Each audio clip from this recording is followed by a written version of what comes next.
Hello everyone and welcome to the first episode here of the new series here on the channel in WMMA 5 as we travel back in time to 1995, 30 years ago for this series as a bit of a alt timeline, especially now with what we've done with this save, as we are taking the media mogul and man who turned into a billionaire and invested into and ended up buying after some more kind of investments throughout the late 90s, going into the early 2000s, buying the Dallas Mavericks and Mark Cuban, and teaming up with Olympic wrestler for Team USA, Jeff Blatnick, to combine for, and also a little bit of influence from Thailand, a little bit of influence from Brazil, as far as not official members of the organization, but as far as from influences all over the world, to present one fighting championship and this idea of the birthing of the one martial arts. And that idea is basically mixed martial arts as its own style, calling it one. Because again, it is taking all the elements, taking kickboxing, taking amateur wrestling, taking Brazilian Jiu-Jitsu, Judo, taking all of them that you can in mixed martial arts into one style. What you see basically today in modern day UFC and really modern day MMA is a lot of guys, they're not just disciplined in one style. Maybe they have as far as an advantage with one style, but they are not definitely just kind of influenced in one style. They are well-rounded, and beyond that, it's that ideology really was not a thing at this time in 1995, because they are still figuring out what to even call it. As far as it was built as no holds barred for the longest time in the early and mid 90s. It really was Jeff Blatnick who was the one who was just like, hey man, as far as commissions, don't love the term no holds barred, let's think of something else. And I believe he is the one that's credited for creating the term mixed martial arts, and it really it set off huge for the commissions. I know he was a big proponent in it getting regulated and basically legalized in California. Same thing for New Jersey, which he was in the front row for that UFC show because he wasn't involved in the company at the time. Because I know it was Kevin Randleman, I think it was Randy Couture, I want to say, was that fight. Which was awesome too because he loved Randy Couture. But as far as for Jeff Blatnick and Bill Wallace too, they are part of the broadcast team as well, which doesn't really matter, but because Bill Wallace, even though he wasn't a great commentator, it's nice to have somebody that has a kind of stand-up background and somebody that has a wrestling background, Jeff Blatnick.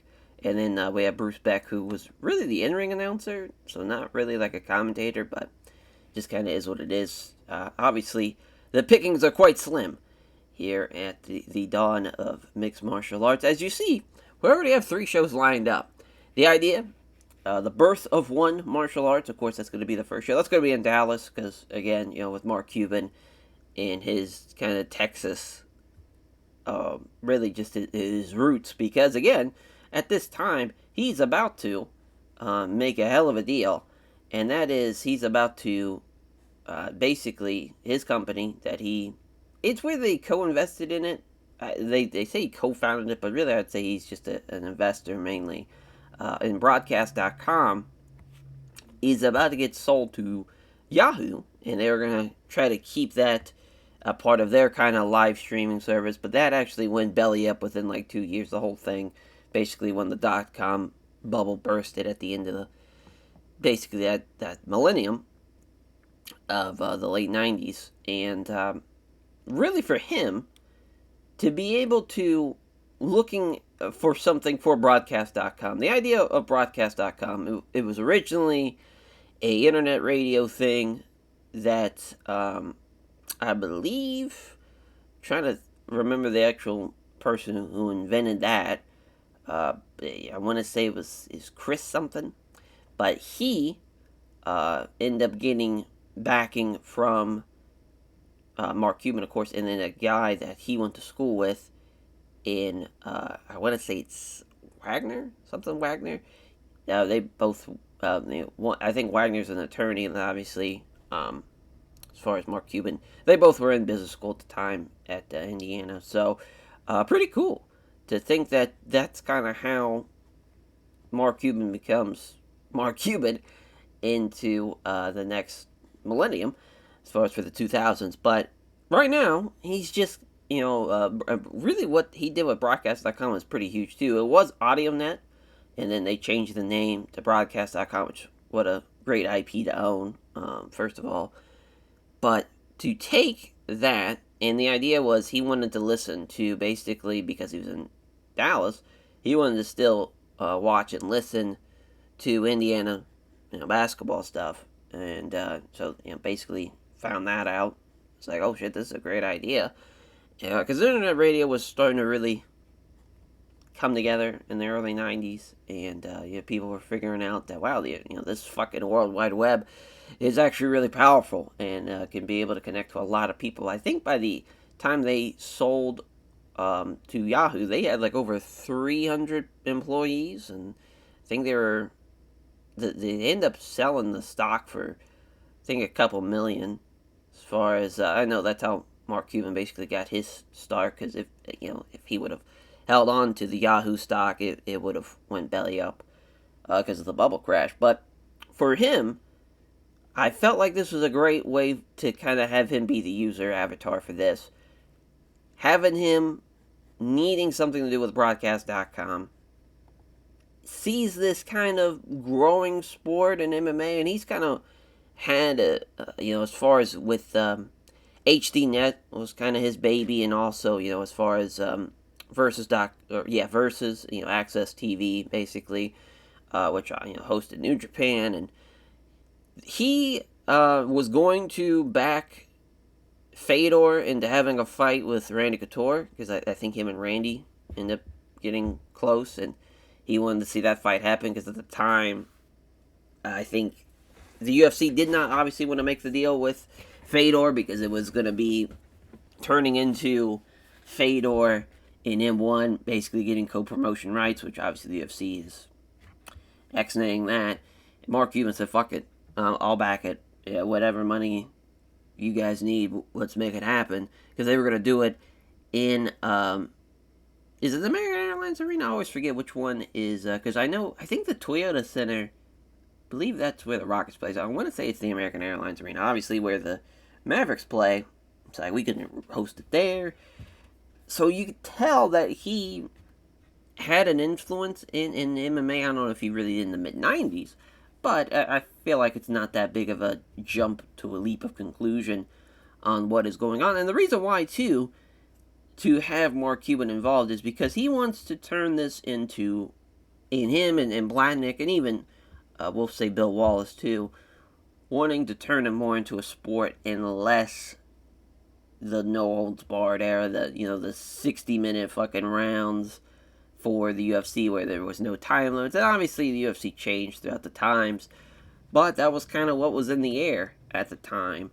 But that's not happening here in one, because the rule set 4 10-minute rounds, basically taking what a lot of American sports with basketball and American football, where there's quarters, it's 4 quarters, makes $1 type of thing, where it's 4 rounds, and at the end, if there's not a unanimous winner, deciding round, an overtime round, if you will, which I did a little testing, and I have yet to see the deciding round. I don't know why. It should be pretty simple since it's based off of 10 rounds, or based off of 4 rounds, but I am having it be decided off the entire contest, because I've tried to do it off of decision as well, with the 10-point system for each round, and that really hasn't worked out either, for trying to get it to where there's a decider. So we went with just have it be off the entire contest. which is, it is what it is. I think for the time being, hopefully, we don't kind of get fucked over here. I will say this, though. Everything's pretty much legal. Foot stomps are legal. Soccer kicks to the head and the body are legal. Knees to a downed opponent, stomps to a downed opponent, as well as elbows onto a standing in, downed opponent. We are really letting these fuckers go after it, for sure. And that is going to be a lot of fun. As far as that's the rules for the weight classes. We have a lot of weight classes, actually, because, again, at the time, it was more of an open weight thing. There wasn't a set weight division or anything like that. There hadn't been really guys that had, titles for each weight class. Well, that's changing here.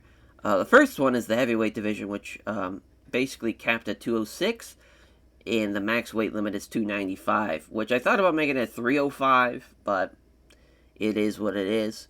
Right now, that's the heavyweight weight class. And then cruiserweight. I always kind of like the idea of not having a light heavyweight division, but more of a cruiserweight division, because I think for the casual fan, they see lightweight and light heavyweight, and they kind of get confused.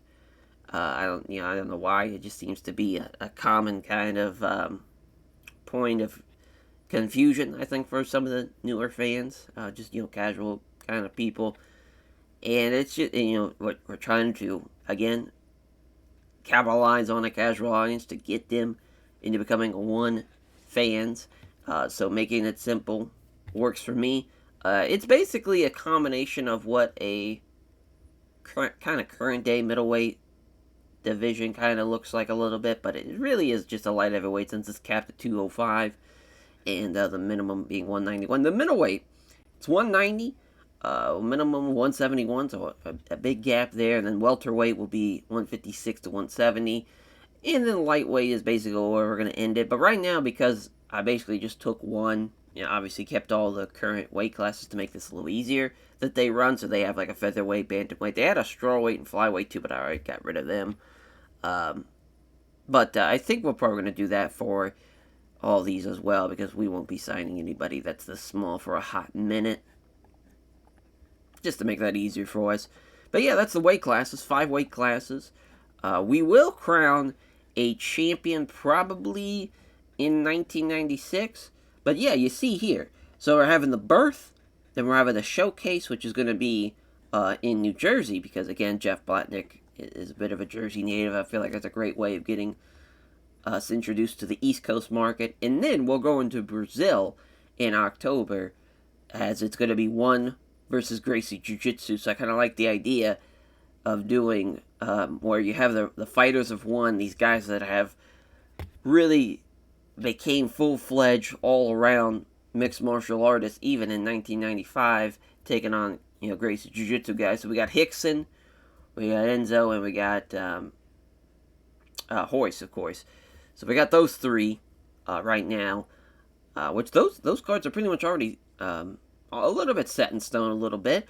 We're going to have Walid Ismaili taking on Royce Gracie. We're going to have, now he might be Magmakan Gamazakhanov, but we know him as Volkan, and that's what we're going to be calling him as. Taking on Hickson, which is going to be awesome. And then so far, Enzo does not have an opponent for that card. But that's basically what's going to be the top 3 there in October.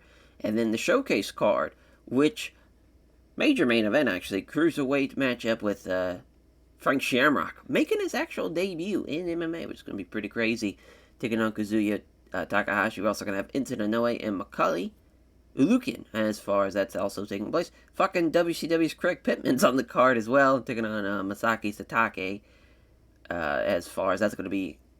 I'm assuming that's going to be over in the first round, but we'll see. And we're also trying to get Ramino Sato and Akihiro Goni fights on the card as well. But again, tough getting lightweight and welterweight kind of talent at this time on the roster. But that will, of course, lead us to the birth of one martial arts. But I guess we could go through the roster since you guys saw a little bit of it. Let's go through the whole list.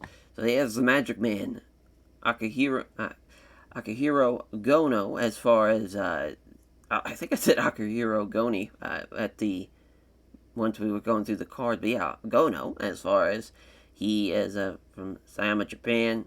He just beat Wanda Baraga, who we have on the roster. But yeah, he is 3-0 right now. Doing pretty well for himself. Bas Rutten, as far as he just lost to Royce at UFC 7, which is kind of crazy.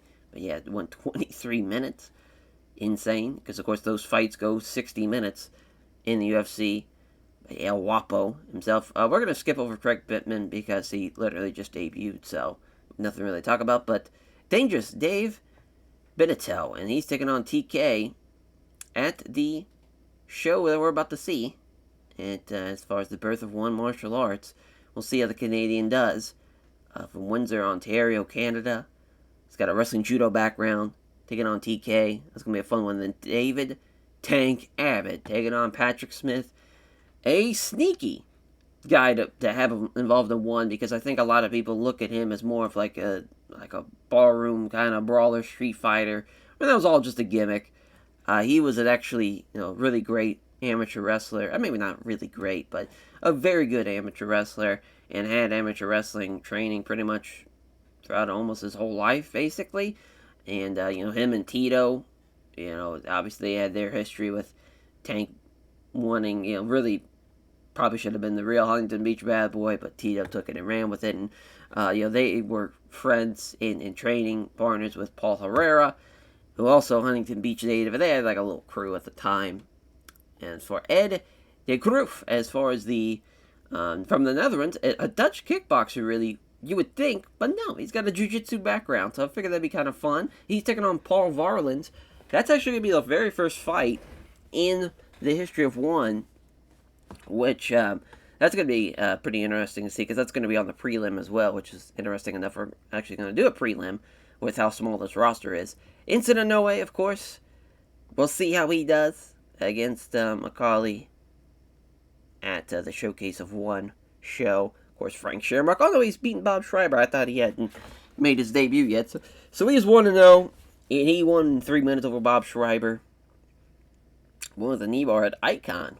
One, John, or I'm assuming it's Jan. Assuming it's Dutch. Jan Mulder, as the Dutch kickboxer. He kind of fought more in like rings in real life. He's fighting Joe Son. Hopefully he beats him, because Joe Son's a piece of shit. We'll be definitely using him, because he's a great kickboxer. He really was a talented kickboxer. And that's going to be exciting to see how he does when we use him. And then Kazuya Takahashi, very, very tough guy. Kazuya Takahashi, he's right now on a 4-fight win streak, too. He's been fighting over in Pancrase, which is pretty much what he did in real life, so that makes sense. But yeah, he's taking on Frank. Leon van Dijsch as another Dutch kickboxer. You're going to see a lot of Dutch kickboxers. He's taking on Willie Peters, which, two Dutch kickboxers battling it out there at the Showcase of One. I like that a lot. So we'll see how that plays out. And then, of course, Volkan, who is perfect to fight Rickson Gracie. That's going to be a fun-ass fight to see. Marco Ruas, of course, the king of the streets. He just lost to Rickson. He also lost to Eric Paulson, which is kind of crazy. So he is, right now, 3-2-1. Which is wild, because he should have... those fights were obviously before, actually, the save started. And then for Sataki, he's got his one win for Jason Varon. Mazagatu Funaki, who was on a 5-fight winning streak, even beating Mario Bustamante and Renzo Gracie, but he just lost to Andre Gobolov, which is kind of wild. When, of course, Pancrase got the 15-minute rounds. Maurice Smith, the undefeated Maurice Smith, who's beaten his Molly. Of course, he was a part of the roster, but he's taking on Marco Ruas, which is going to be a very, very fun fight here at the Birth of One. Really excited to see how that fight plays out, because I really wanted to see that fight in real life, especially after Maurice Smith beat, as far as Mark Coleman. That would have been a really fun fight to see. For Macaulay, and a Sambo Russian fighter, I think it's going to be very, very tough to put away. We'll see how he does against Incident No Way. Minoru Suzuki, who's taking on Mazagatu Funaki. Figure that'd be a fun fight to make, since obviously those two are very much synonymous with Pancrase. They kind of have the two showcasing of Pancrase style. Gonna be fun to see how that plays out. Oleg Taktarov taking on Bas Rutten on the show, who is undefeated right now. So undefeated Oleg Taktarov, the Russian bear, taking on Bas Rutten, who was undefeated until he lost to Royce Gracie. So we'll see how he does. Patrick Smith, who's fighting Tank Abbott, who has got a Taekwondo background. So I think it'd be interesting to see how his Taekwondo does against somebody like Tank, who's a wrestler, but is prone to try and throw strikes at people. And he's part of the pit, too, so that's going to be interesting. The Polar Bear, Paul Varelans, a guy that I think really super underrated for that time. He, for a guy obviously that size, and not really having like a camp or anything in those early kind of UFCs, he actually did really well for himself. Fairbanks, Alaska native, 6'8" too. I mean, just a giant motherfucker. Somebody that, if you took a time machine and brought them, took a 6'8" Paul Varelans, and if you can make 265, give him like a year or two of top level UFC training, probably could be a ranked heavyweight just because of how bad heavyweights are in the UFC. But just a guy that size would be pretty interesting to see how he would do. Because he did pretty well for himself, again, against the kind of heavyweight guys of the time, or really the open weight guys of the time. Of course, so we got Enzo, we got Hickson, and we got Royce. Royce, again, is, you just beat Boss Room, but he's actually been on a little winning streak, 5 wins in a row. For Hickson, he's got 4 wins in a row, and he just beat Marco Ruas. He also beat R. Jimerson as well at the first Pank race. It's crazy. Him and Ruas went 32 fucking minutes. It's wild. But yeah, of course, Hickson, 36, so he's up there in age. And Henzo, who lost to Mazagatu Funaki and Merlillo Bustamante as well. All of his fights have pretty much been in Pank race, though. He is not signed to UFC or anything.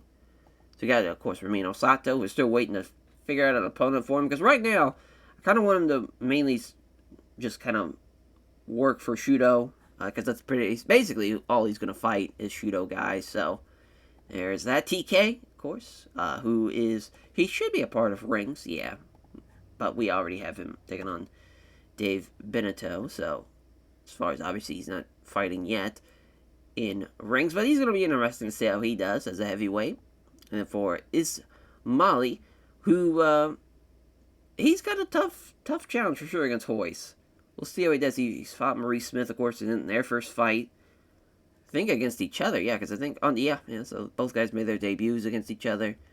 Tough go of it there. Then Wander, the Crusher Baraga, who lost to Akihiro Gono. So we might do a rematch, but again, the welterweights, they just don't have a lot of guys to fight. And for Willie Peters, a Dutch, but he's got really more of a Muay Thai background, really, but he's kind of like an all-around guy as well, but he's taking on Leon Van Dijsch. So again, the two Dutchmen battling out at the Showcase of One Martial Arts. I'm sure, obviously, we'll be bringing in more people as more time passes and more guys debut. But yeah, just as far as what's going on in the world, since basically what we did, we started as Mark Cuban and was, didn't have a job for the first 2 years. So the UFC, they have ran 8 shows, about to run their 9th show. Their openweight division, of course, they've signed just about everybody you can. They have a huge-ass roster, actually, especially for the time. They have all the Gracies. So yeah, they have Hickson, Enzo, and Royce. They also have Patrick Smith and Oleg Taktarov, Bustamante. They also have Mazagatu Funaki, Ruas, Chemo, Shamrock, which I think a lot of people probably be surprised I don't have Ken. Mainly because I want to showcase Frank for the most part. I don't want him to be little brother Frank. I want him to be kind of his own guy. Really, the reason why I think that the computer is so aggressive is because I did change that setting. They're hiring, usually I put it just on the normal, but right now I want to put it on aggressive so it's a little bit more challenging, especially with all these companies that are on the same level. Icon Sport just started up pretty much the same time we did. They signed Guy Metzger, they got Frank, they got, Dirty Bob Schreiber. They got their shows happening as well. Pancrase, they're doing their thing. Of course, they've already ran 12 shows. The 12th one's coming up, but you get the point. Really, their biggest kind of guy is Eric Paulson, actually, who's undefeated. He's 5-0. He's doing really well for himself. Which is kind of shocking, but yeah, okay. Again, they have all the Gracies as well. Rings is definitely the second banana. Oh, Mike Tyson owns Rings. That's funny. Did not know that. That's wild. As far as we'll see how that plays out. They got Tank, they got Ensign, they got Dan Severn. The other guy that I think a lot of people would probably be surprised, especially with him and Jeff Blatnick's kind of relationship, because they were on the same national team for the U.S., but figured wait a little bit to bring him in. Of course, Shudo, they got the smaller weights classes, and they actually do have their own weight class. So technically, we aren't the first. And they also have their champions as well, which they already crowned somebody.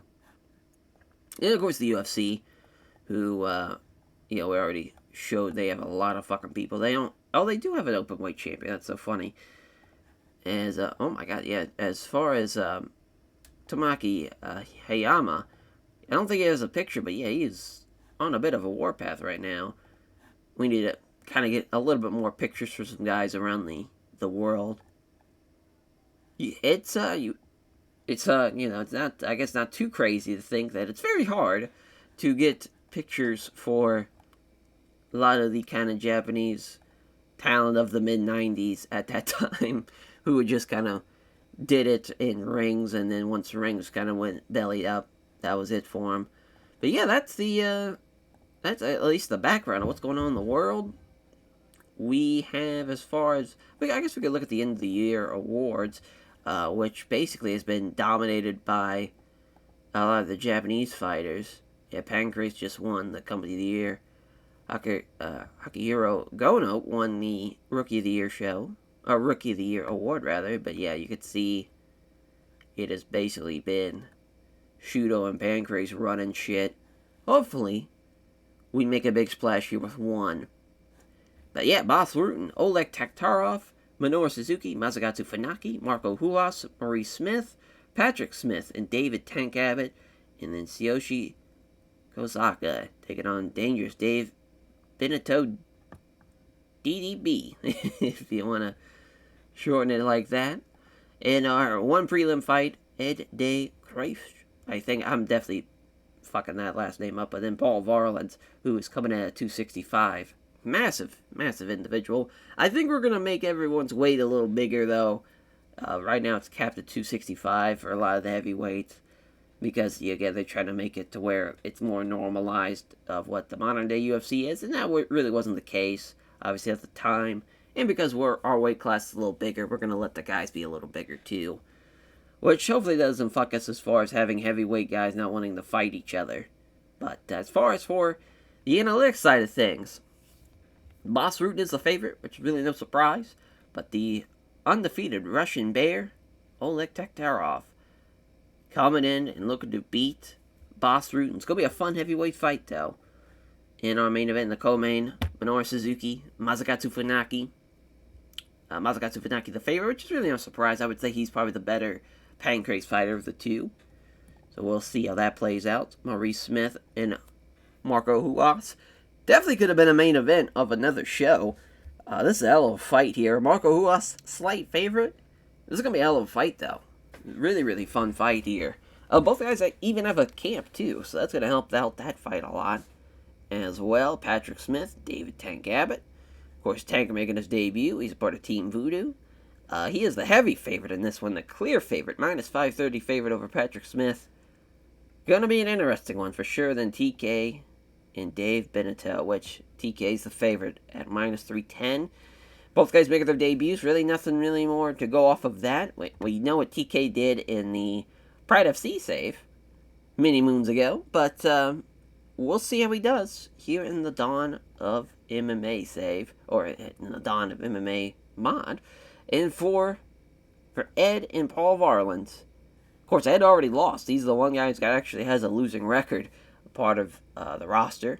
Taking on Paul Varelans, which the Polar Bear is the favorite, which again, he's just so fucking massive. No surprise there. As far as from that regard.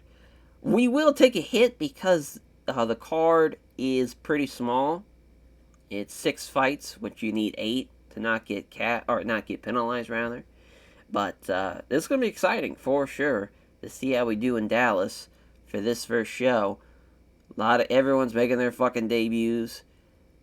Taktarov is submitted for his last 5 opponents, though, but Boss is the clear favorite. For El Wapo, Masakatsu Funaki, clear favorite on Black Hat staff picks over Minoru Suzuki. Marco Ruas, the favorite over Maurice Smith, but at least someone's backing him, and Harry. Maurice Smith, I mean, he was a heavy underdog in the fight against Mark Coleman. Might just shock the world once again. Tank Abbott taking on Patrick Smith. Significant weight advantage. Making his pro debut. And he's the big favorite on the betting line.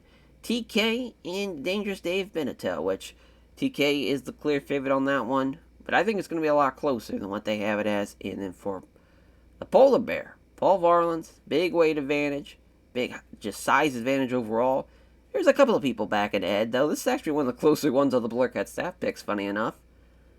And, yeah, we started off the very first fight. Big John McCarthy, our referee, cage-side judges, as history will be made with this one as we take a swig for the working man as they touch gloves. Great, there's nothing in that. Thought, it's just ice. Just great. As now we come together and strike. As he dodges the right hand, counterattacks the jab, and the right hooks avoid the last possible second. Oh boy, went for the right cross. Here comes a counter, though. As Ed's doing a really good job of counter-striking so far against Paul Varelans. Stalking him now, left hand in the exchange. Left jab misses the vicious right, though. Seen some good striking. Again, trying to take the initiative. Left hand, right hand misses. Meeting the center. Attacks with the left hook here after the missing on the right cross. So far, Ed's doing a good job counter-striking now, but he's already tired. Not great. Straight right hand. Lands. Left cross. Left jab. Can't hit the right cross. And Varelans is starting to get tired. This is not going to be a good sign.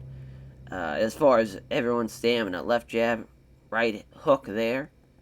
So Ed with a little 1-2. Ed again with a 1-2, but he missed the big right hand after the quick left jab. Nice right hand here.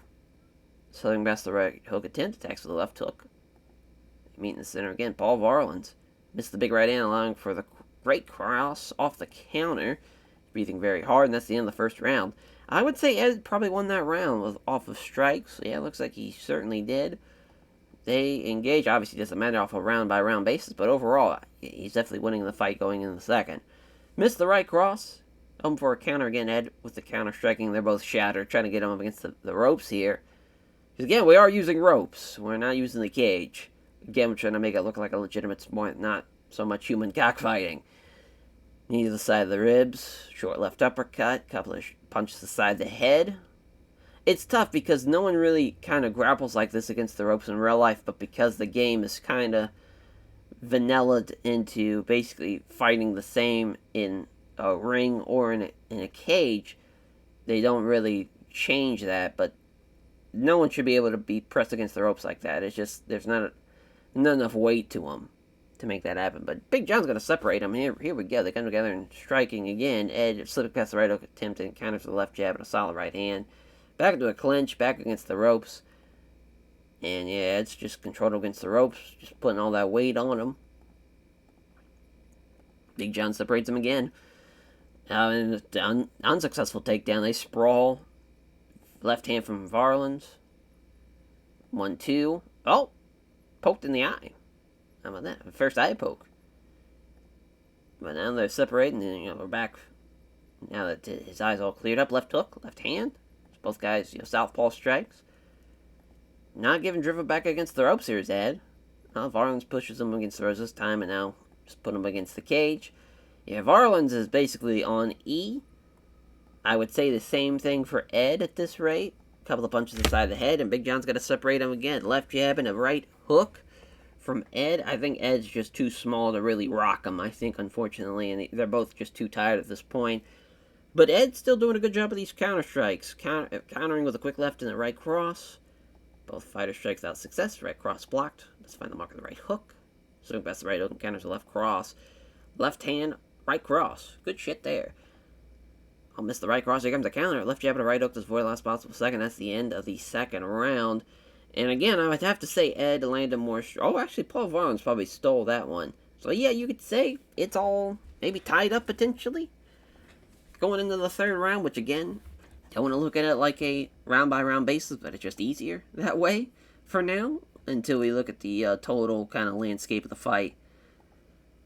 Good right hand off the counter, or good left jab, rather, and a good right hook from Ed. Nice little 1-2. Missed the jab, scores the right hook. Left jab, missed the right hook. They fall into a sloppy clinch. Again, just pressed against the ropes, short uppercut. Some more dirty boxing. Stalemate again. Nice jab. Nice straight right hand. Oh, cut him open. Varelans got a gash above the eye. Right cross lands.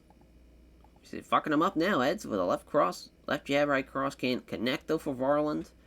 And Ed's doing a good job pushing the pace. Here comes a right cross. Dodges the right hand. Counterattacks the right hand of his own. Jab. Straight right. Checking on the cut. Not a fight in there, thank God. Big John's back underway with the fight as a 1-2 from Ed. 1-2 from Varelans. Toe strikes. The left jab. Can't hit the right cross. Step in the strike. Missed the right hook. Gets kind of a nice left hand. He's fucking him up. Ed with a left hook. Good shit here. 1-2 from Varelans. 1-2 from Ed. Again, shattered into a clinch. And again, Varelans trying to use that size to just put him against the ropes and just punish him a little bit. And, I mean, Varelans did get cut open, but he did land more strikes. I say it comes down to this final round, really, to see how it's all going to play out. Missed the right hook. Gets kind of the left jab and a solid right hand. They both, again, fall into a ragged clinch. Again, got him against the cage, or against the ropes. I was at the cage, but yeah, up against the ropes. Yeah, trying to use some dirty boxing again. Big John's going to separate him. Missed the right hook. Leaves of him for a counter with a right hook. Both guys again shattered. Both guys again clinched up. Short uppercuts. Yeah, Varelans' size is going to help him out a lot. Left cross, 1-2 from Ed.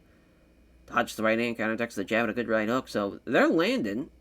Both guys really are, but really Ed's landing a lot on these counter strikes, but he's just not doing enough damage, I think, unfortunately. But yeah, again, just pressed up against the ropes. Oh, here we go, looking for a takedown.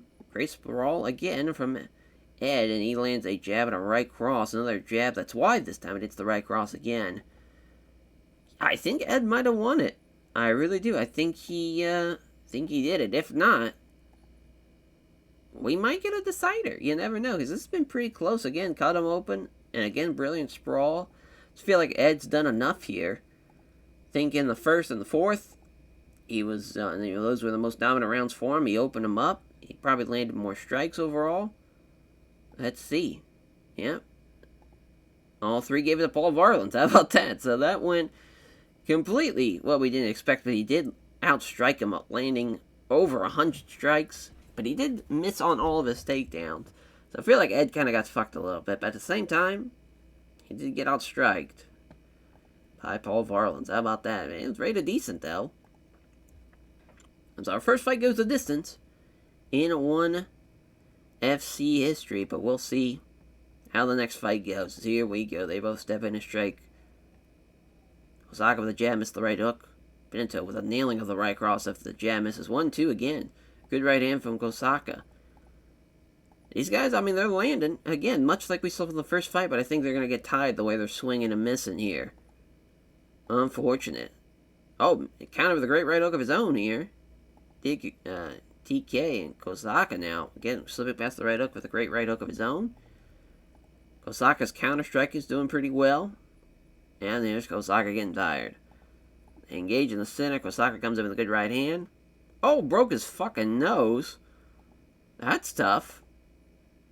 Oh, Dangerous Dave is in deep trouble here. Beautiful straight right. He's going to have to keep on pushing another, potentially 3 more rounds with a broken nose. And there's a 1-2 from Dave. Right cross, nailing it. Left hand, jab at home. Hits the right cross and lands hard. Those guys are feeling fatigue for sure. Left hand in the exchange. Connects the jab. Looking a little shattered. Trying to muscle him against the cage. Does sometimes get him pinned. Elbow pressed up against the clinch here. Oh, trying to take him down. Oh, it's a successful takedown. Our first ever successful takedown. And went for the arm triangle. Did Dangerous Dave, but he could not get it done. About 10 seconds left. And yeah, that's the end of the round. Good round for both guys, especially Dave at the end. But TK, he was lighting him up standing-wise.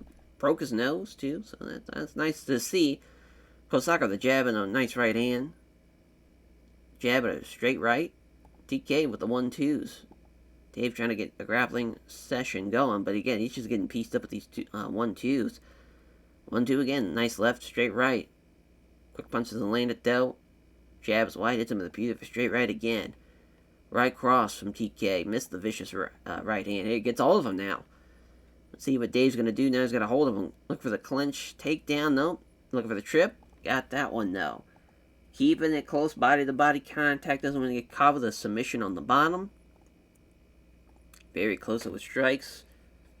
We can't stand him up if this gets too boring. As it results a scramble, trying to see TK get back up. Oh, he takes his back. Oh boy, TK's got his back. Rear naked choke, not happening. If he gets both hooks in though, and he does, that's gotta be it. Our first finish. Rear naked choke, submission in the second round. What a win for TK. Tough break for Dangerous Dave Beneteau as he gets caught. Gave up his back. Can't be doing that. As what a way to start your 1FC career and your career overall with your first win. Kenneth Capito is our referee for this one. I believe that's how you pronounce that, but yeah, as far as our judges here.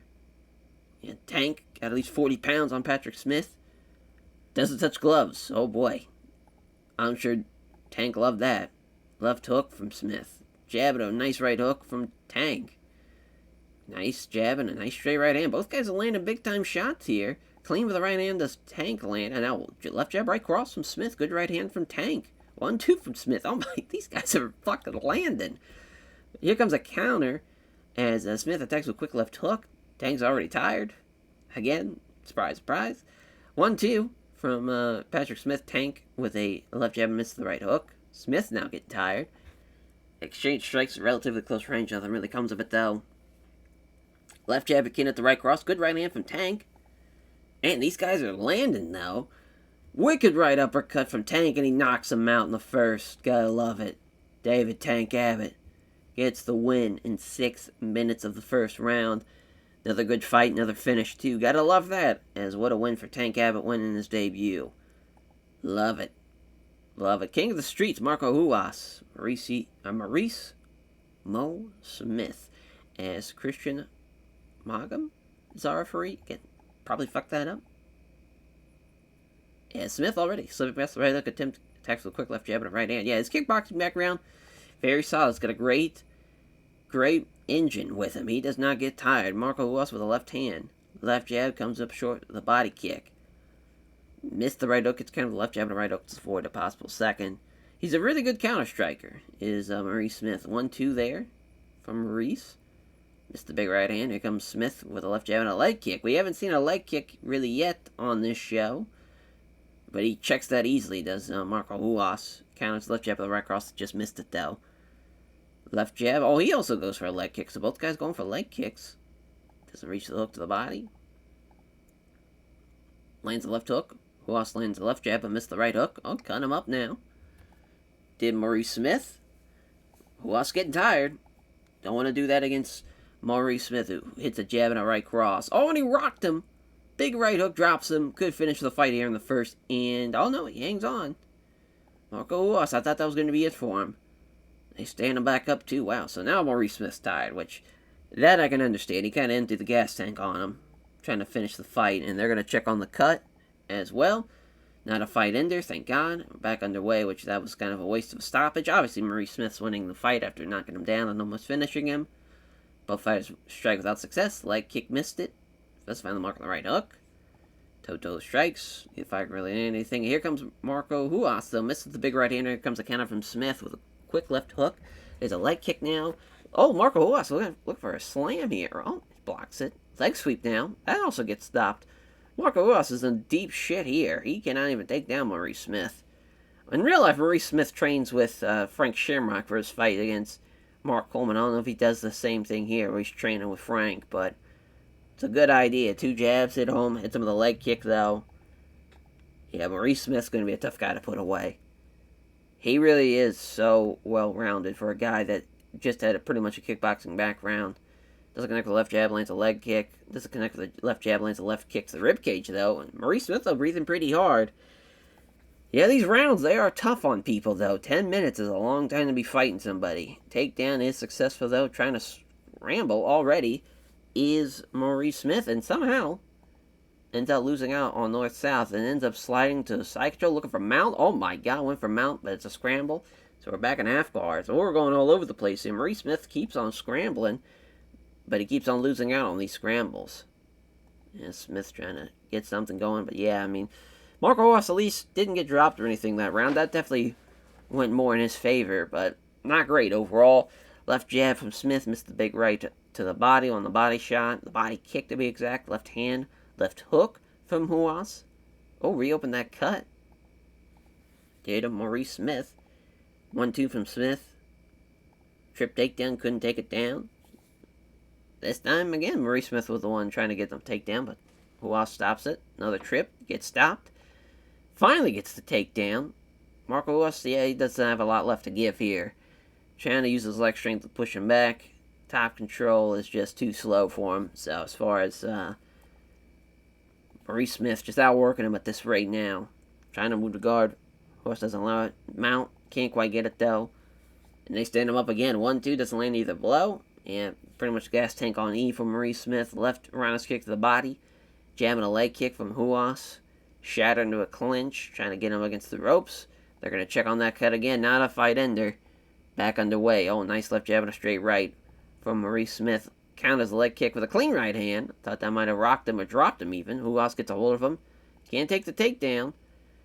My God. And now Maurice Smith took control of it and stops that takedown to Ruas. And now he's back in control. Trying to get him against the cage. Maurice Smith defends it well. Ruas keeps him against the ropes now. A couple of stomps. Looking for a trip. Nice inside leg trip. And yeah, another round that could have went either way. Really, I thought Maurice Smith did a little bit more than he did in the second.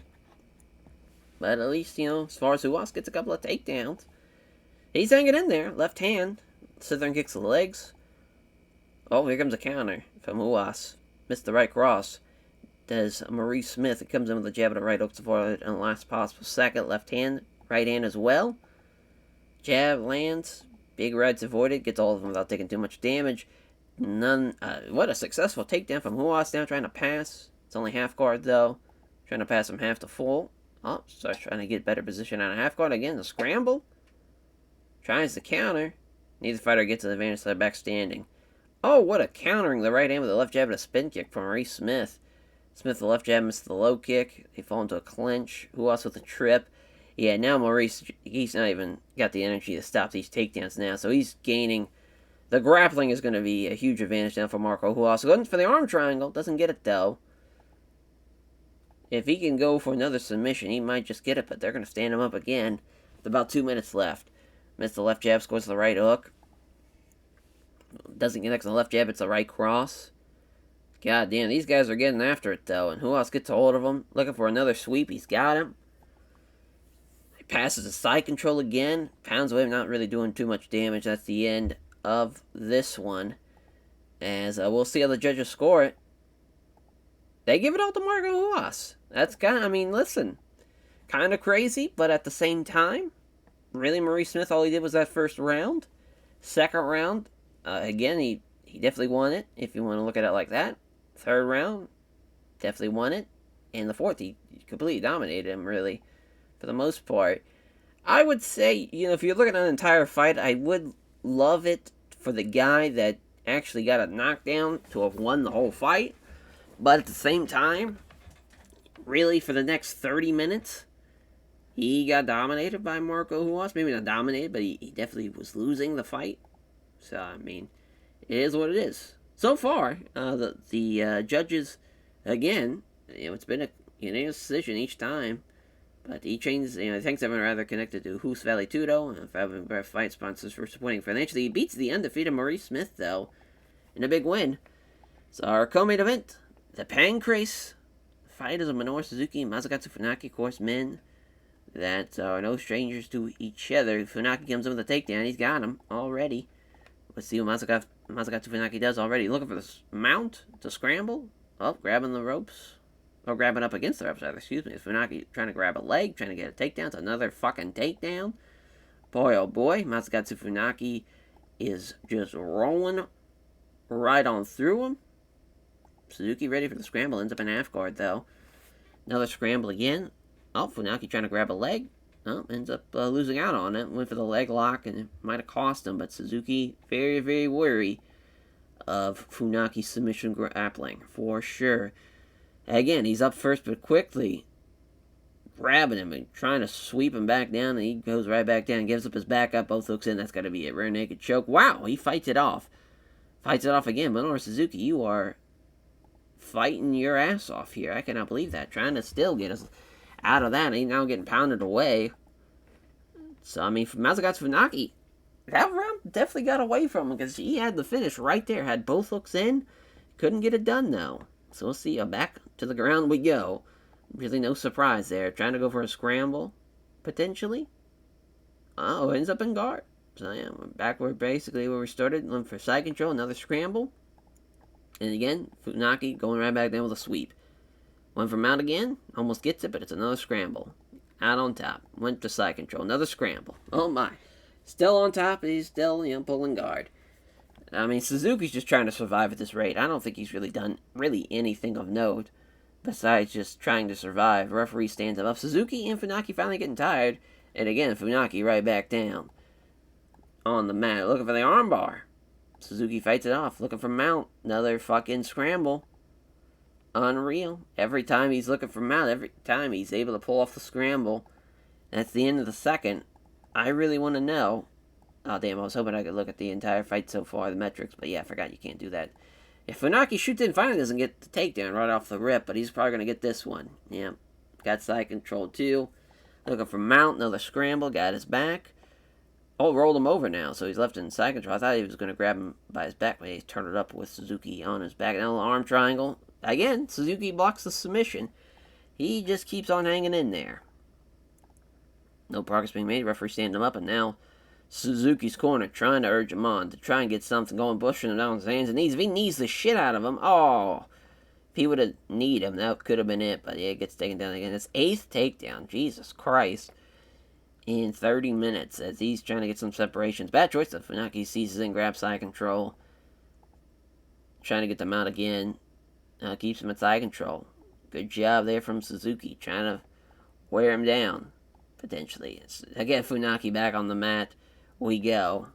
Yeah, I mean, that's a defeated man in Minoru Suzuki. Funaki doesn't get the takedown, but he's going to get this one. I mean, you think he would catch on to what he's trying to do. He's done it for literally 40 minutes once we get to the end of this round, because I don't think he's going to finish him, unfortunately. Suzuki really tired. Tries to block, keeping him from transition in the guard. Trying to pull, that's not happening.